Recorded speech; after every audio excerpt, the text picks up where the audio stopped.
Hello and welcome to Watches with a Woman. I am here today with this gorgeous Rado Diastar Rattrapante or split-second chronograph version. This is part of my personal collection, so I'm very excited to dive right in. The dial is gorgeous with these rectangular indices that are very loomed.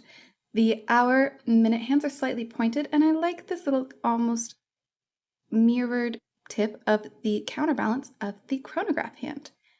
Speaking of that chronograph, let's see that function. The classic chronograph pushers are here. You can hear this distinct click. Oh, so satisfying to me. And it operates as a normal chronograph in this regard, stopping and resetting the watch as such.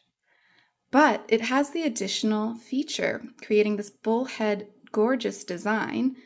And when we press the start button and then follow it with this left pusher, you're going to see the polished chronograph hand get left behind while the white one continues.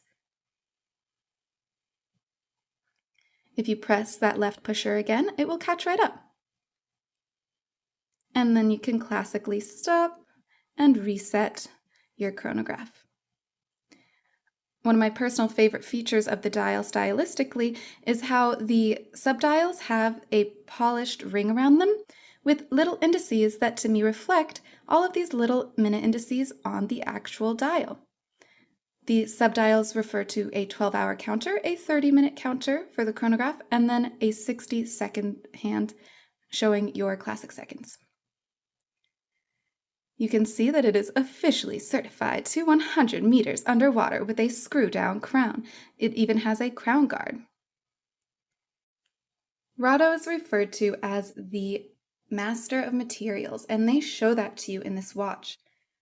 Launched in 1962 originally, the Diastar has this tungsten carbide bezel.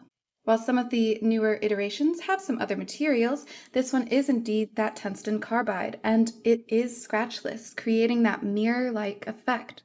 It will, however, attract fingerprints like no other, so do keep that in mind when you're going to watch events and keep your polishing cloth extra handy. The clasp is a butterfly clasp and opens here to show that it is a titanium bracelet.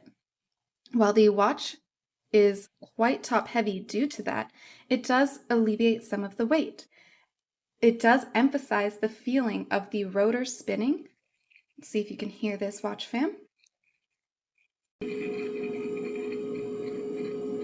You can see the Valjoux 7750 that powers this beauty with Geneva striping on the rotor and a deed underneath there on the movement. Here it is from afar on my 6-inch wrist. I think it actually wears overall very well. You can see that the lugs almost hang over my wrist, but thanks to the angle and the overall curved shape of the case and bezel, it seems to feel like it pours over the skin, like metal kind of dropped over, and that butterfly clasp creating that seamless looks helps lead to that. You should go and check out some of the latest Rado Diastars. They actually came out with one that was a collaboration with this industrial designer, Tej Chauhan, earlier this year. Oh my goodness.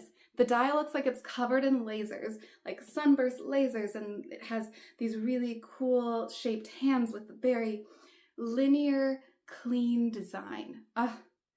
Yet somehow has so much going on. Thank you as always for watching, Watch Fam. Please like and subscribe, and I'll see you next time. So here it is on my 6-inch wrist from afar. You can see that the lugs almost hang over my wrist, but the shape of the curved helmet bezel